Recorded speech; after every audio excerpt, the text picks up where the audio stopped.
اذ قال ربک للملائکۃ انی جاعل فی الارض خلیفہ،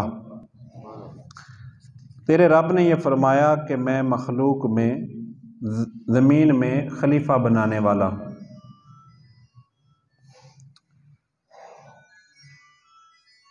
انی جاعل فی الارض خلیفہ، میں زمین میں اپنا نائب بنانے والا ہوں۔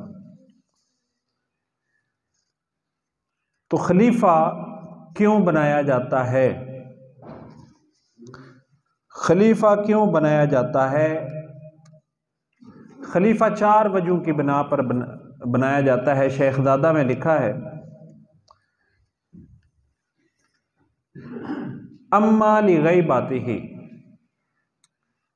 جب کسی نے غائب ہونا ہو، کسی جگہ سے چلے جانا ہو تو پیچھے اپنا نائب بنا کے جاتا ہے، خلیفہ بنا کے جاتا ہے کہ میں یہاں سے جا رہا ہوں۔ غائب ہونا، دور چلے جانا، یہ بندے کا کام ہے۔ اللہ تعالیٰ غائب ہونے سے پاک ہے، جانے سے پاک ہے، آنے سے پاک ہے۔ وہ اپنی قدرت کے ساتھ، اپنی عظمت کے ساتھ، اپنی رفعت کے ساتھ اور اپنی تمام تر قدرتوں کے ساتھ ہمہ وقت، ہر وقت اپنی قدرت کے ساتھ، علم کے ساتھ موجود ہے۔ وہ جانے سے پاک ہے، آنے سے پاک ہے۔ تو اللہ تعالیٰ کو خلیفہ بنانے کی ضرورت کیوں پیش آئی کہ اللہ تعالیٰ نے تو کہیں پہ جانا ہی نہیں۔ دوسری صورت یہ ہے، خلیفہ اس لیے بنایا جاتا ہے لمرضہ، جب کوئی بندہ بیمار ہو جائے اور اپنی بیماری کی وجہ سے کوئی کام نہ انجام دے سکے تو کہتا ہے جی میری جگہ کسی اور کو رکھ لیں، میں بیمار ہوں، میرا متبادل کسی اور کو رکھ لیں۔ تو اللہ تعالیٰ جسم سے پاک ہے، بیماری جسم کو آتی ہے اور موت بھی جسم کو آتی ہے، تندرستی جسم کو ملتی ہے، تو اللہ تعالیٰ تو جسم سے ہی پاک ہے۔ تو اللہ تعالیٰ مرض سے پاک، جسم سے پاک، اور جسم حادث ہوتا ہے، فانی ہوتا ہے، اللہ پاک ان ساری صفات سے پاک ہے، غائب ہونے سے بھی پاک ہے اور بیمار ہونے سے بھی پاک ہے، جو خلیفہ بنانے کی دوسری صورت بنتی ہے۔ تیسری صورت کسی کو خلیفہ کیوں بنایا جاتا ہے؟ لعجزہ، جب کوئی بندہ کسی کام کرنے سے عاجز آ جائے، کہتا ہے کہ یہ کام میرے بس کا نہیں ہے، یہ کام بڑا تگڑا ہے، یہ کام بڑا بھاری ہے، یہ میرے بس کا کام نہیں ہے، میں عاجز ہوں اس کام سے، میں ڈیوٹی نہیں کر سکتا، تو میری جگہ کسی اور کو اپنا نائب رکھ لیں، خلیفہ بنا لیں، میرا متبادل رکھ لیں۔ تو اللہ تعالیٰ کی ذات وہ ذات ہے وَلَا يَعُودُهُ حِفْظُهُمَا، کہ اللہ تعالیٰ پر ان سارے جہانوں کی جو ذمہ داری ہے وہ بھاری نہیں پڑتی۔ وَلَا يَعُودُهُ حِفْظُهُمَا، اللہ پر تمام جہانوں کی نگہبانی کوئی بھاری نہیں ہے۔ لا تأخذہ سنۃ ولا نوم، نہ اسے اونگ آتی ہے، نہ وہ سوتا ہے، نہ اسے کوئی عاجزی ہے، نہ اس کے اندر کوئی کمی ہے۔ تو اللہ تعالیٰ کی ذات اس وصف سے بھی پاک ہے۔ لغیباتہ، کسی جگہ غیب ہونے سے پاک ہے، لمرضہ، بیماری سے پاک ہے، لعجزہ، عاجز ہونے سے پاک ہے۔ چوتھی صورت خلیفہ بننے کی آتی ہے لموتہ، اما لموتہ، کہ جب کسی کو موت آ جاتی ہے، بندہ چلا جاتا ہے، تو پھر اس کے بعد اس کے بیٹے کو یا اس کے بڑے کو اس کا جانشین بنایا جاتا ہے، اس کا نائب بنایا جاتا ہے، اس کا خلیفہ بنایا جاتا ہے، پگ اس کے بعد والے کے سر پر رکھی جاتی ہے کہ جی موت آئی ہے تو موت نے قصہ تمام کر دیا، موت نے ساری کہانی ختم کر دی، تو بندہ جس سیٹ پر تھا اس کے بعد اس کے متبادل کوئی نائب رکھا جاتا ہے، کوئی خلیفہ بنایا جاتا ہے۔ تو رب العالمین کی ذات ان ساری چیزوں سے پاک ہے، غائب ہونے سے بھی پاک ہے، بیماری سے بھی پاک ہے، عاجز ہونے سے بھی پاک ہے، اور موت سے بھی پاک ہے۔ اللہ تعالیٰ خود فرماتا الذی خلق الموت والحیات لیبلوکم ایکم احسن عملا، موت اور زندگی تو اللہ نے خود پیدا کی ہے، تو جس نے موت اور زندگی کو بنایا ہو تو اسے موت اور زندگی کیسے تصور کیا جا سکتا ہے؟ تو اللہ تعالیٰ یہ بشری صفات ہیں جو بشری تقاضے ہیں، اللہ تعالیٰ ان ساری چیزوں سے پاک ہے۔ تو اللہ تعالیٰ نے پھر خلیفہ کیوں بنایا؟ اذ قال ربک للملائکۃ انی جاعل فی الارض خلیفہ، زمین میں جب اللہ تعالیٰ کی ذات کے اندر ان میں کوئی بھی چیز نہیں پائی جا رہی، جن چیزوں کی بنا پر کسی کو خلیفہ بنایا جاتا، تو پھر اللہ نے کیوں بنایا؟ لکھا ہے مفسرین نے، دراصل یہ ہے کہ اللہ تعالیٰ مخلوق کو نوازنا چاہتا تھا، اللہ تعالیٰ مخلوق کو دینا چاہتا تھا، اور انسان اللہ کی مخلوق میں سب سے عزت والی اور سب سے کامل درجے کی مخلوق ہے۔ خلقت بیدی، اللہ پاک نے بیدی، اللہ نے اپنے ہاتھوں سے، اللہ فرماتا ہے میں نے اس کو پیدا کیا ہے۔ اللہ تبارک و تعالی وَنَفَخْتُ فِيهِ روحی، اس میں اللہ تعالیٰ نے روح پھونکی ہے، اپنی روح پھونکی ہے، اللہ تعالیٰ نے اس کو عزت دی ہے۔ خلقت بیدی، اپنے مبارک ہاتھوں سے بنایا ہے، اور اللہ تعالیٰ چاہتا ہے مخلوق کو میں عزت دوں، اس کو میں کچھ عطا کروں، نوازوں۔ انسان کا جسم بنا ہے مٹی سے، انسان بنا ہے مٹی سے، خلقتہ من طین، مٹی سے بنا ہے۔ انسان کی غذا بھی زمین سے ہی آتی ہے، زمین سے بنا ہے تو مٹی سے اس کی غذا آتی ہے۔ آپ دیکھ لیں انسان سبزیاں کھاتا ہے، روٹی کھاتی ہے، ساری زمین سے پیدا ہوتی ہیں۔ جن جانوروں کا گوشت کھاتا ہے وہ سارے زمین کا ہی چارہ کھاتے ہیں، بکری، گائے، سارے زمین سے ہی چارہ کھاتے ہیں، زمین کا ہی ایندھن استعمال کرتے ہیں اور زمین میں جا کر مل جاتے ہیں۔ تو انسان ہے خاکی، اور اللہ تعالیٰ کا امر، اللہ تعالیٰ کی وحی، یہ نوری ہے، اللہ نور ہے۔ اللہ نور السماوات والارض، اللہ کریم فرماتا ہے کہ اللہ آسمانوں اور زمینوں کا نور ہے۔ تو زمین کا جو تقاضے ہیں، مٹی کا جو تقاضا ہے وہ نیچے ملنا ہے، نیچے جانا ہے۔ ہم جو کھاتے ہیں تو ہمارے اندر جو خواہشیں پیدا ہوتی ہیں، بری خواہشیں پیدا ہوتی ہیں، سفلی جذبے پیدا ہوتے ہیں، کیا اچھے اچھے کھانے کھانے، لذیذ مرغن غذائیں کھانی، پرتکلف پرتعیش کھانے کھانے، جسم کو آرام ملے، جسم کو سہولتیں ملیں، شہوتیں پوری ہوں، انسان کی تسکین ہو، یہ سارے مٹی کے جذبات ہیں، نیچے والے جذبات ہیں جو انسان کو نیچے لے کے جانا چاہتے ہیں۔ دوسری طرف روح ہے، جسم مٹی سے بنا ہے، اس کی خوراک، اس کی غذا مٹی ہے، اور روح کہاں سے آئی ہے؟ اِنَّا لِلَّهِ وَإِنَّا إِلَيْهِ رَاجِعُونَ، اللہ کی طرف سے آئی ہے، اللہ کی طرف اسے جانا ہے۔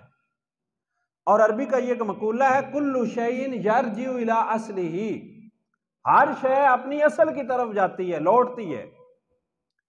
جسم یہ اپنی اصل کی طرف لوٹے گا، یہ انسان کو پستی کی طرف، نیچے کی طرف لے کے جائے گا، اور روح اوپر سے آئی ہے تو وہ انسان کو اوپر کی طرف لے کے جانا چاہتی ہے۔ تو اس کے اندر جو کشمکش چل رہی ہے، جسم کا تقاضا انسان کو نیچے لے کے جائے، روح کا تقاضا انسان کو بلندی پہ لے کے جائے، اوپر لے کے جائے، اور اللہ کی طرف سے آئی ہے تو اس کی غذا بھی اللہ نے مقرر کی ہے۔ غذا اللہ نے کیا مقرر کی ہے؟ قرآن پاک کی تلاوت، درود پاک پڑھنا، استغفار کرنا، روزے رکھنا، نیکیاں کرنا، نیت کے اندر پاکیزگی، ہر کام میں اللہ کی رضا ڈھونڈنا، اللہ کی خوشنودی تلاش کرنا، یہ اس کی غذا ہے۔ نمازیں پڑھنا، قرآن پاک کی تلاوت کرنا، یہ جامع غذا ہے، کامل ڈوز ہے۔ اب میں بات یہ کر رہا تھا کہ اللہ نے خلیفہ بنایا تو اللہ تعالیٰ مخلوق کو دینا چاہتا تھا، لیکن مخلوق کے اندر اہلیت نہیں تھی لینے کی، کیونکہ انسان مٹی سے بنا ہے، انسان مٹی سے بنا ہے، کثیف ہے، اور اللہ کی ذات لطیف ہے۔ انسان مٹی کا ہے، اللہ کی ذات نور ہے، تو مٹی اور نور میں کوئی مناسبت نہیں تھی کہ وہ دے اور یہ لے سکے۔ تو اللہ تعالیٰ نے پھر ایک ہستی کو پیدا کیا جن کو نور بھی بنایا اور بشر بھی بنایا۔ نور اس لیے بنایا کہ وہ اللہ سے لے سکیں۔ اب اللہ کا جو پیغام لاتے تھے وہ نوری فرشتے ہیں، روح القدس ہیں، جبریل امین ہیں، وہ بھی نوری، اللہ کا کلام بھی نوری، اور جو وصول کرنے والے ہیں اللہ کے کلام کو، پاک محبوب مصطفیٰ کریم صلی اللہ تعالی علیہ وسلم، ان کو بھی نور بنایا تاکہ اللہ کا پیغام وصول کر سکیں۔ پھر ان کو بشر بھی بنایا۔ بشر اس لیے بنایا تاکہ اللہ کا پیغام اللہ کے بندوں تک پہنچا سکیں۔ تو اس طرح پاک محبوب صلی اللہ تعالی علیہ وآلہ وسلم، جن کو خاتم النبیین، خاتم المرسلین، محمد مصطفیٰ صلی اللہ تعالی علیہ وسلم کہا جاتا ہے، اور قرآن کی زبان میں ان کو خلیفہ کہا جاتا ہے، خلیفۃً فی الارض۔ اگرچہ یہاں سے مراد آدم علیہ السلام ہیں، لیکن آدم علیہ السلام کی خلافت جو ہے یہ کامل خلافت نہیں ہے، اس واسطے کہ قیامت والے دن آدم علیہ السلام بھی انہی کے محتاج ہوں گے۔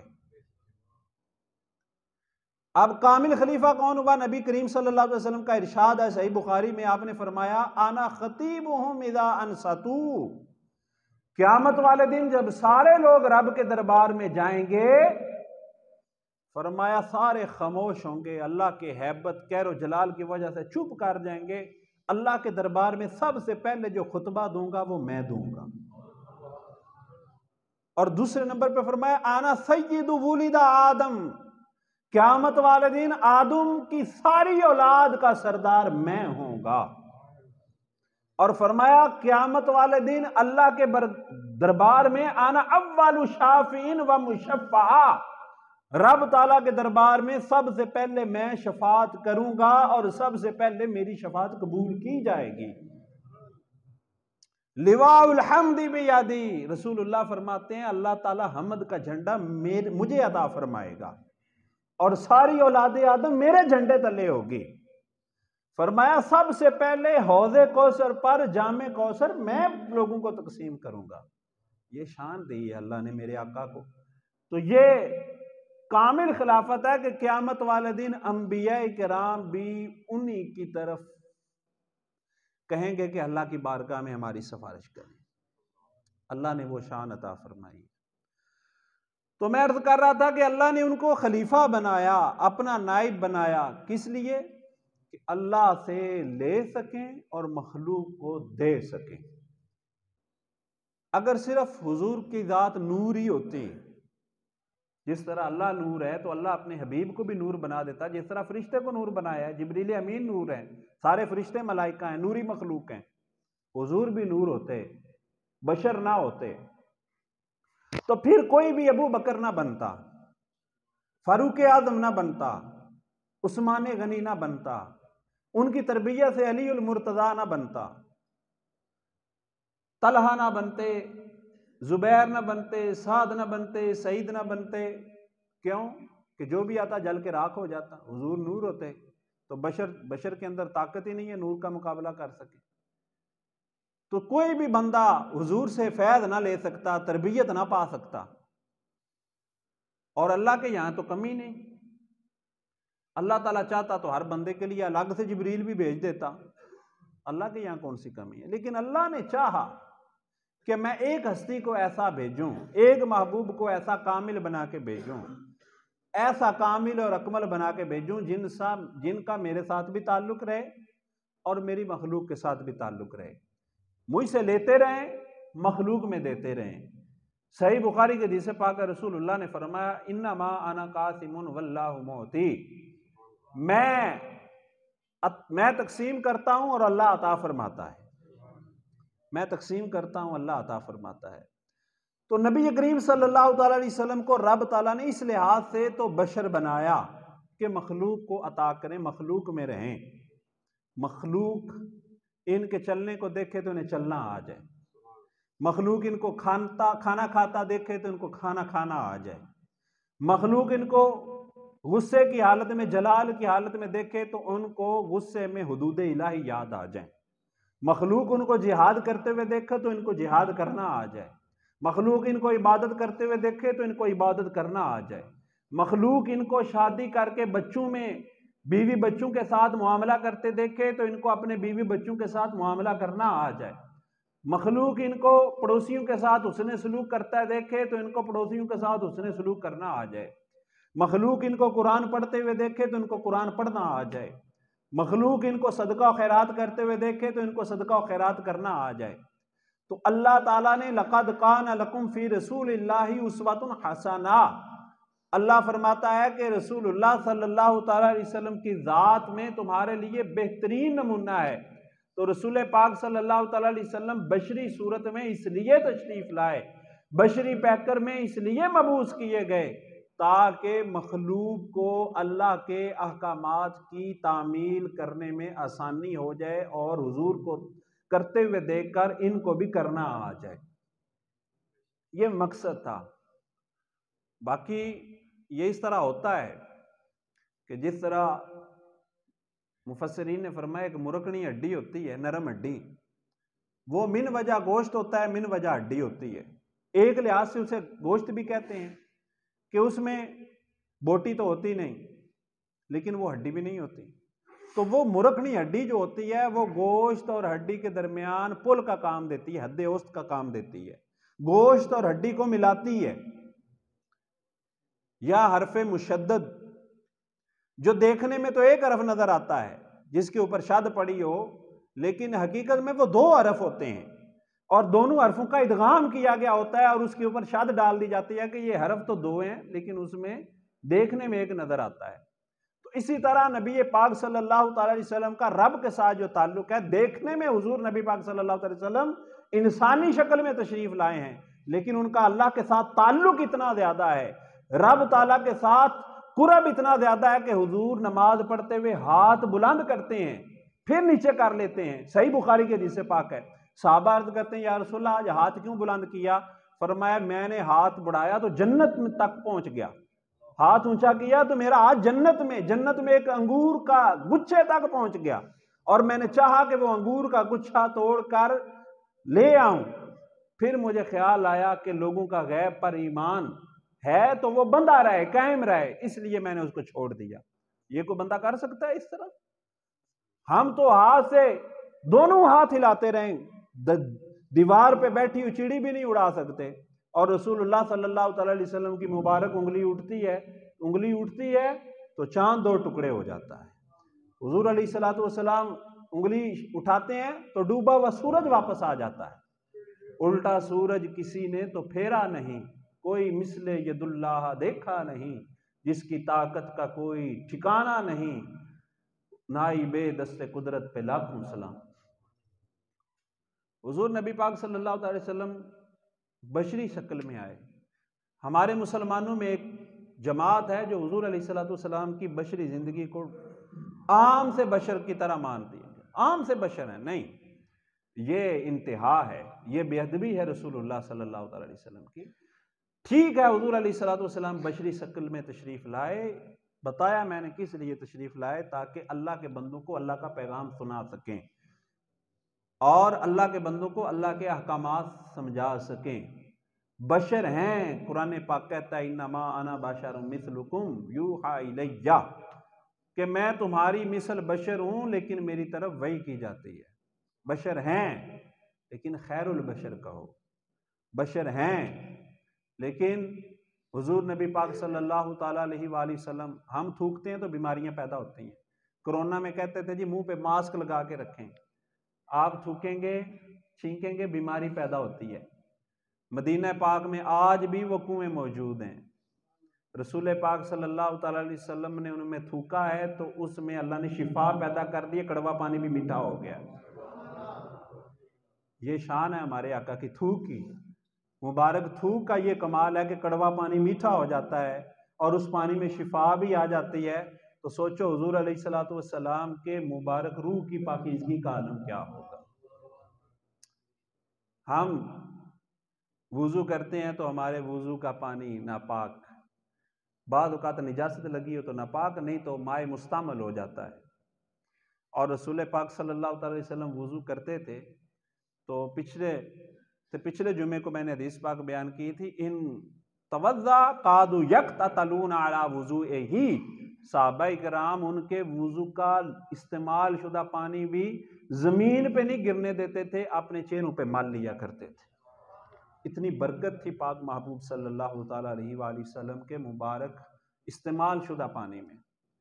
اور چند لمحوں کے لیے، تھوڑی دیر کے لیے حضور علیہ الصلوۃ والسلام نے ایک جبے کو پہنا، صحیح مسلم کی حدیث پاک ہے، حضرت اسما کے پاس وہ جبہ تھا، تو اہل مدینہ میں سے کوئی بندہ بیمار ہو جاتا تھا تو وہ پانی میں پیالہ پانی کا لے کر آتے تو وہ جبہ اس میں ہلا دیتی، پانی کے گلاس میں، وہ پانی کے کٹورے میں وہ جبہ ہلاتی جو رسول اللہ نے زندگی میں پہنا تھا۔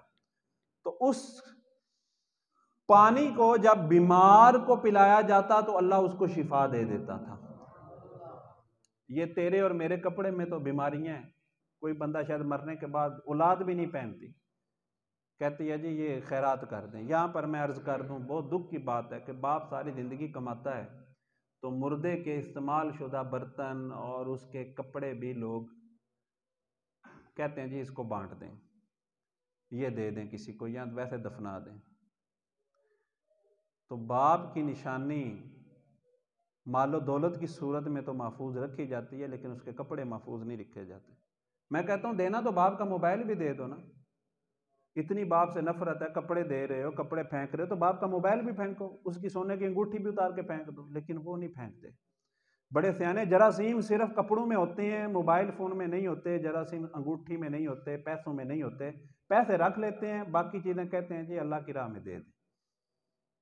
تو ختم شریف پہ باپ کے اصالے ثواب کے لیے میں کہتا ہوں، ایک جگہ پہ میں نے دیکھا سگریٹ کی ڈبی رکھی ہوئی ہے ختم میں کپڑوں کے ساتھ، کہنے جی ہمارا بڈھا سگریٹ بڑی پیتے تھے تو ہم اس کی روح کے اصالے ثواب کے لیے گولڈ لیف کی ڈبی بھی رکھی ہوئی ہے۔